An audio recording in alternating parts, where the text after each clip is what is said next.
Good morning children. இன்னைக்கு நம்ம பார்க்க போற பாடம் class 8ல chapter 3 algebra. இந்த algebraல algebra is nothing but அதுல algebraic expressions இருக்கும். நம்ம வந்து அதை எப்படி solve பண்ணி கண்டுபிடிக்க போறோம்ன்றது தான் algebraல படிக்க போறோம். எதுக்காக algebra படிக்கணும் நீங்க யோசிக்கலாம். பெரிய classes போன பிறகு இல்ல உங்களுக்கு physicsல இன்ட்ரஸ்ட் இருக்கு இல்ல statistics படிக்கணும் அப்படினா இந்த algebra தான் basic. அதனால சின்ன கிளாसेஸ்ல இருந்தே algebraனா என்ன எப்படி சொல்யூஷன் கண்டுபிடிக்கிறதுன்றத கத்துக்கிறது ரொம்ப முக்கியம். First algebraல உங்களுக்கு என்ன இருக்குன்னா algebraic expressionsனா என்னன்னு நீங்க தெரிஞ்சுக்கணும். Algebraic expressionனா ஒண்ணும் இல்ல ரெண்டு அல்லது மூணு டேர்ம் சேர்ந்து வருது தான் algebraic expression. அப்ப டேர்ம்னா என்ன? டேர்ம்ன்றது it contains numbers, letters. lettersன்றது நம்ம மேக்ஸ்ல variables அப்படினு சொல்லுவோம். So numbersம் variablesம் சேர்ந்தது தான் terms. ரெண்டு மூணு டேர்ம் சேர்ந்தது தான் algebraic expression. இப்போ இந்த கொடுத்திருக்க எக்ஸாம்பிள் பாருங்க. 4xy plus 2y minus 3x. இது ஒரு algebraic expression. இதுல எத்தனை term இருக்கு? 4xy அப்படின்றது first term, 2y அப்படின்றது second term, 3x அப்படின்றது third term. அப்ப இந்த algebraic expressionல உங்ககிட்ட மூணு terms இருக்கு. எப்படி நம்ம இந்த term-ஆ பிரிக்கிறோம்? plus and minus sign. இங்க இருக்க plus-உம் minus sign-உம் தான் உங்களை expression-ஐ terms-ஆ பிரிக்குது. So இந்த algebraic expressionல நமக்கு மூணு terms இருக்கு. So algebraic expressionல எப்பவுமே மூணு டேர்ம் தான் வரணுமா அப்படினா இல்ல ஒரே ஒரு டேர்ம் இருக்க எக்ஸ்பிரஷனும் இருக்கு ரெண்டே ரெண்டு டேர்ம் இருக்க எக்ஸ்பிரஷனும் இருக்கு மூணுக்கு மேல டேர்ம்ஸ் இருக்க எக்ஸ்பிரஷன்ஸும் இருக்கு சோ ஃபர்ஸ்ட் மோனோமியல் மோனோ அப்படினா என்னன்னா 1 சோ ஒரு எக்ஸ்பிரஷன்ல ஒரே ஒரு டேர்ம் இருக்குனா அதுக்கு பேரு monomial for example 3xy so இது ஒரே ஒரு term இதுல நம்பர் இருக்கு வேரியபிள்ஸ் இருக்கு சேர்ந்து இருக்கு so இது ஒரு term so ஒரே ஒரு term தான் இருக்கிறதுனால this is called monomial next உங்களுக்கு binomial னு இருக்கு binomial னா two terms so by அப்படினாலே 2 னு அர்த்தம் so ஒரு எக்ஸ்பிரஷன்ல ரெண்டு term இருக்குனா அதுக்கு பேரு binomial நம்ம ஒரு எக்ஸாம்பிள் எழுதலாம் 5xy plus 3z so இங்க 5xy ஒரு term plusன்றது பிரிக்குது second term is 3z so ரெண்டு term இருக்கிறதுனால இந்த எக்ஸ்பிரஷனுக்கு பேரு binomial third one trinomial இப்போ உங்களுக்கே தெரிஞ்சிருக்கும் triனா 3 so எந்த எக்ஸ்பிரஷன்ல உங்களுக்கு மூணு term இருக்கோ that is called trinomial so ஒரு example 4ab plus 5b square minus 3c So இங்க பாத்தீங்கன்னா நான் வேற வேரியபிள்ஸ் யூஸ் பண்ணிருக்கேன் என்ன வேரியபிள்ஸ் வேணாலும் வரலாம் நான் இங்க abcன்ற வேரியபிள்ஸ் யூஸ் பண்ணிருக்கேன் 4abன்றது ஒரு டேர்ம் 5b ஸ்கொயர்ன்றது ஒரு டேர்ம் 3cன்றது ஒரு டேர்ம் சோ இது மூணு டேர்மும் சேர்ந்து இருக்கிறதுனால இந்த எக்ஸ்பிரஷனுக்கு பேரு ட்ரைனாமியல் நெக்ஸ்ட் உங்களுக்கு ஒரு பேர் இருக்கு பாலினாமியல் பாலி அப்படினாலே more than 3 3க்கு மேல இருக்குனா அதுக்கு பேரு பாலினாமியல் சோ அதான் நான் கொடுத்திருக்கேன் greater than 3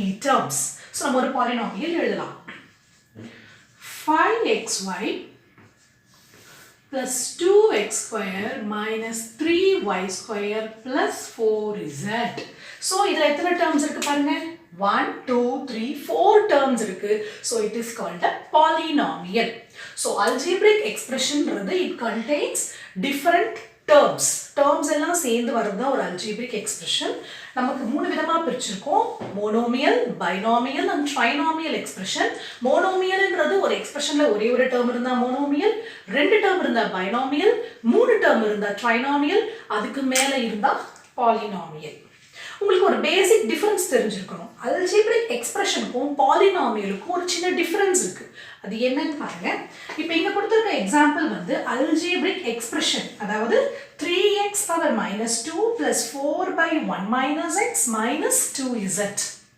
polynomialக்கு நான் கொடுத்திருக்க எக்ஸாம்பிள் பாருங்க 4x square plus 3x plus 4y இன்னொரு எக்ஸாம்பிள் கொடுத்திருக்கேன் 3x cube plus 2x square plus 4y plus 6z அப்ப இந்த இடத்துல என்ன டிஃபரன்ஸ் பாக்குறீங்க பாலினாமியல்னா உங்களுக்கு பவர்ஸ்ல பாசிட்டிவ் சைன் தான் இருக்கணும் அப்புறம் டினாமினேட்டர்ஸ் ஃபிராக்ஷன்ஸ் வரக்கூடாது டினாமினேட்டர்ல வேரியபிள்ஸும் வரக்கூடாது இப்போ இப்போ இந்த எக்ஸாம்பிளில் பாருங்க உங்களுக்கு பவர் -2 இருக்கா, அப்போ இதை பாலினாமியல்னு சொல்லக்கூடாது, இது நம்ம வந்து வெறும் அல்ஜீப்ரிக் எக்ஸ்பிரஷன் தான் சொல்ல முடியும். இதில் பாருங்க டினாமினேட்டர்ல 1 - xன்னு ஒரு வேரியபிள் இருக்கா, அப்படின்னா இது வந்து ஒரு பாலினாமியல் கிடையாது, இதுவும் ஒரு அல்ஜீப்ரிக் எக்ஸ்பிரஷன் தான். ஸோ உங்களுக்கு டிஃபரன்ஸ் மெயினாக இந்த சாப்டருக்குள்ளே போகிறதுக்கு முன்னாடி அல்ஜீப்ரிக் எக்ஸ்பிரஷனுக்கும் பாலினாமியலுக்கும் இருக்கிற டிஃபரன்ஸ் முக்கியமாக உங்களுக்கு தெரிஞ்சிருக்கணும். இப்போ இது புரிஞ்சிருக்கும்னு நம்புறேன். அடுத்து நம்ம பார்க்கலாம். இப்போ நம்ம அடுத்து பார்க்க போகிறது multiplication of algebraic terms. Algebraic terms கொடுத்துருப்பாங்க, அதை எப்படி மல்டிப்ளை பண்ணுறதுன்னு பார்க்கலாம். இப்போ கொடுத்துருக்க டேர்ம்ஸ் எல்லாம் பாருங்க, 2x² y² 3y² z minus z² x². So இந்த 3 டேர்ம்ஸும் இப்போ நம்ம மல்டிப்ளை பண்ண போகிறோம். ஸோ ஃபர்ஸ்ட் ஏதாவது 2 டேர்ம் எடுத்து மல்டிப்ளை பண்ணிவிட்டு வர ஆன்சர் கூட தேர்ட் டேர்மை நம்ம மல்டிப்ளை பண்ணிக்கலாம். So first 2x² y² into 3y² z. So இது எப்படி ஃபஸ்ட்டு மல்டிப்ளை பண்ணணும், ஃபஸ்ட்டு நம்பர்ஸை மல்டிப்ளை பண்ணிடுங்க. 2 3s are 6. அடுத்து எக்ஸ், ரெண்டு டேர்ம்லையும் எக்ஸ் வேரியபிள் இருக்கான்னு பார்க்கணும். இங்கே வெறும் x² ஒன்றே ஒன்று தான் இருக்குது, ஸோ அதை நம்ம அப்படியே எழுதிடலாம். அடுத்து ஒய் டேர்ம் பார்த்தீங்கன்னா இதில் ஒரு y² இருக்குது, இதில் ஒரு y² இருக்குது. நீங்கள் லா ஆஃப் எக்ஸ்போனன்ஸ் படிச்சிருப்பீங்க. a⁻m into a⁻n நம்ம வந்து பவர்ஸை ஆட் பண்ணிக்கலாம். ஒரே பேஸ் இருந்தால் பவர்ஸை நம்ம ஆட் பண்ணிக்கலாம். அப்போ அதுதான் இங்கே அப்ளை பண்ணணும். இதில் ஒரு y² இருக்குது, இதில் ஒரு y² இருக்குன்னா பவர்ஸ் ரெண்டையும் ஆட் பண்ணிட்டோம்னா என்ன ஆகிடும், y⁴ ஆகிடும். ஸோ இங்கே வந்து y⁴. அடுத்து இசட் பார்த்தீங்கன்னா இதில் மட்டும்தான் இருக்குது, அப்போ அதை நம்ம அப்படியே எழுதிடலாம். ஸோ ஃபஸ்ட்டு 2 டேர்ம்ஸோட ஆன்சர் இது. இப்போ நம்ம ஃபுல்லாக சம் முடிக்கல, இதோட தேர்ட் டேர்மையும் நம்ம மல்டிப்ளை பண்ணணும். So first 6x² y⁴ z into minus z² x². First பாருங்கள் இது ப்ளஸ் சைனில் இருக்குது, சைனே போடலன்னா அது ப்ளஸ்ன்னு அர்த்தம். இங்கே மைனஸ் இருக்குது, plus into minus minus. Numbers பார்த்தீங்கன்னா இங்கே நம்பர்ஸே இல்லை அப்படின்னா 1ன்னு அண்டர்ஸ்டுட். அப்போ 6 1s are 6 into 1 6. Next variables ஒன்று ஒன்றா பாருங்கள். ஃபஸ்ட்டு எக்ஸ் எடுத்திங்கன்னா இங்கே ஒரு x² இருக்குது, இங்கே ஒரு எக்ஸ் இருக்குது, x² இருக்குது. அப்போ லா ஆஃப் எக்ஸ்போனன்ஸ் படி பவர்ஸை நம்ம ஆட் பண்ணிடலாம். அப்போ x² + x² x⁴. y எடுத்திங்கன்னா இங்கே மட்டும்தான் இருக்குது, இங்கே இல்லை, ஸோ இருக்கிறத அப்படியே எழுதிடலாம் y⁴. z பார்த்தீங்கன்னா இங்கே ஒரு z இருக்குது, இங்கே z² இருக்குது. மைனஸை நம்ம முதல்ல எடுத்து எழுதியாச்சு. z ஒன்றுமே இல்லைன்னா அதோட பவரில் 1 இருக்கிறதா அண்டர்ஸ்டுட். அப்போ z⁻1 into z⁻².